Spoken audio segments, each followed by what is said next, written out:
Hey everybody, it's your pal Mike Zombie, and this week we're going to talk about Bloodlust Zombies from 2011, written and directed by Dan Lance. And yes, I know, if you go to IMDb, you'll see this movie has 3 out of a possible 10 stars, which is bad. But I want to say in the movie's defense, I like this movie. Okay, yeah, I haven't seen an original zombie plot in a long time, and this movie's no exception. In fact, the plot in this movie, it's kind of bland, but a lot makes up for it. For example, the acting in this film is really good. For an independent zombie film, I found the characters believable. It didn't seem like they were, I am not reading from a script. Oh my God, run, someone save me, kind of bullshit. And it's not the ending every word on a question like, hey, should we run away? Or are we going to die? This kind of shit. Or when scenes were shot like one line at a time in these movies, there's a lot of emphasis in every line because the person's gearing up to say one line and then cut. Run right now. We've got to get downstairs because the zombies are up here. There's no flow in what they say. Not in this movie. I think these people have acted before. I know. It stars Alexis Texas, who is very attractive. Apparently, she's a porn star. She did a fine job. Everyone else in this movie did a good job as well. These were believable characters. They weren't overacting. They weren't underacting. They were being believable characters, which is, after you've seen a ton of these low-budget zombie movies, you crave something you can believe. The dialogue was cleverly written. It was funny in a lot of spots, and it was absolutely supposed to be. Dan went out of his way to write a kind of a smart zombie movie. And, the interactions between the characters are what made it best. And a lot of the insults they throw at each other, I appreciated, some of which I've thrown at my friends, and so forth. Good stuff. I enjoyed the script. It was delivered well. The bad news is, of course, it all takes place in one building, so you see the same sets over and over. A bit of CGI, as far as blood splatter was concerned, and like decapitation, but mostly it was just good old-fashioned blood squirting, from a tube hidden under someone's, shirt kind of stuff. And I appreciated that. The blood color, it's not quite where I like it to be. But, hey, it's a movie, whatever. On to the plot. Weapons manufacturer is creating a liquid that's designed to be, somehow thrown onto the enemy. A certain percentage of them, a small percentage that won't bother them a bit. A larger percentage will go crazy. Kind of like the same anger we see in 28 Days Later, but not quite as bad. And they run around and attack each other. They're not zombies, as in dead bodies that have been reanimated, but it's kind of the same. They run around fighting each other.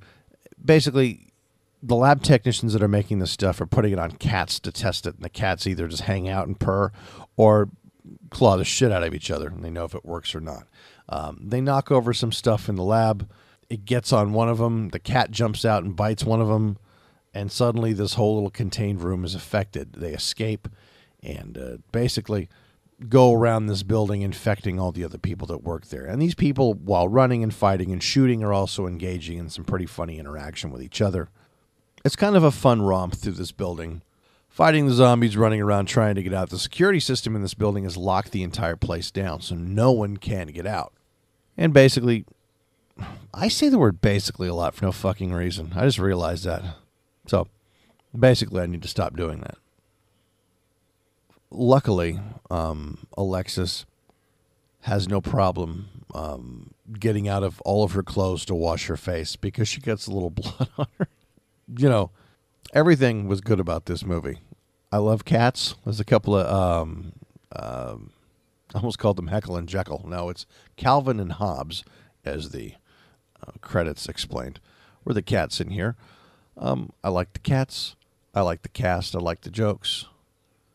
I like the people in it. Adam Danoff, who played Darren, kind of reminded me of me in a weird way. Oddly enough, if you go to the IMDb, Lauren Todd is not credited for some reason in the cast, and she was the temp, and she was really funny in this. Funny, pretty, whole 9 yards. and like to play with guns. And the interaction she had with Adam Danoff in the hallway when they're shooting at each other and flirting with each other was, I was laughing. I thought it was pretty funny. Why she's not credited, I don't know. And I think some other people were in this too that weren't credited. Okay, in terms of an independent zombie film, I would give it 5 stars, 5.5 probably. I don't think it was a 3-star movie. I enjoyed it. But in the event that you're not going to see this, pretty much everybody dies. I like subplot, especially in a movie that people expect to be empty and stupid. I'll take all the plot I can get. Anyway, the movie was Bloodlust Zombies, 2011. Look for it. Look for it online like I did. It's like an hour and 16 minutes or something. It's a quick watch. It's an easy watch, and you'll have a few laughs along the way. Which, if you're going to make a zombie movie, you better either have a fuckload of gore or put some laughs and some boobs in there. You know, because, what are we, communists? So, just to give you an idea of what I've got coming up for the next couple of months. And this is going to be in no particular order. Coming soon, I'm going to review Cemetery Man, a movie that I love. Anna Fauci is amazing. Flight of the Living Dead, Eaters, Rise of the Dead, World of the Dead, the Zombie Diaries, apparently, Zombie Farm, Dead Hooker in a Trunk, Ninjas vs. Zombies, Platoon of the Dead, Zombie Nation, Redneck Zombies, Zombie Wars, and Zombie Creeping Flesh. That's what I'll be doing for the next couple months, and maybe I'll slip in a traditional beloved one, too. You never know. That's what I've got coming up. And, folks, the comment line is area code 206-338-0665. You can suggest a movie, something we should talk about, something we should do, something McPierce should see, a zombie movie I should see. If you really want to beg Misfit Boy to talk about your favorite Twilight Zone episode, that's the number you call. You can check us out on the forums. forums.alittledead.com. Get a hold of us, folks. That's my review for this week, folks. Hope you have a good one. We will talk to you soon. See ya.